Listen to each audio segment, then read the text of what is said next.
Elizabeth has been left devastated by the passage of Hurricane Melissa. It has been almost 1 week since the hurricane, and regrettably, not one government official has actually visited northeastern St. Elizabeth. Now, this is a constituency that has been ravaged. We're talking about entire communities that have lost their roofs, lost their homes. Communities such as Thornton, Windsor, in the Silo area, Bagdale Mountain.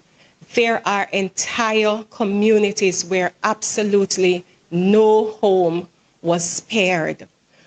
When you look at the devastation, we're not just talking about it from the home perspective.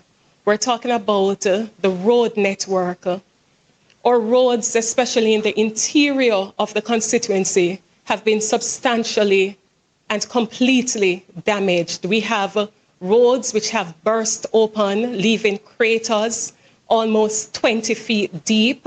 I have communities which have been marooned. There's no way for them to enter or exit.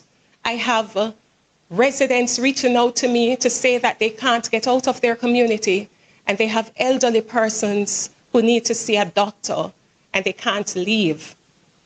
I went in search of a community yesterday known as Mariba, and I spent over 2 hours driving around and could not find the community of Mariba. I say all of this to say to you that the devastation has been extremely great in northeastern St. Elizabeth. And as a member of parliament, I have reached out to the government for assistance in getting persons who are marooned access so that they can actually leave their communities or enter elsewhere. I have been told by the government that as a member of parliament, I cannot engage with private contractors to have their roads cleared or to have their roads put in a place where they can leave or enter their community.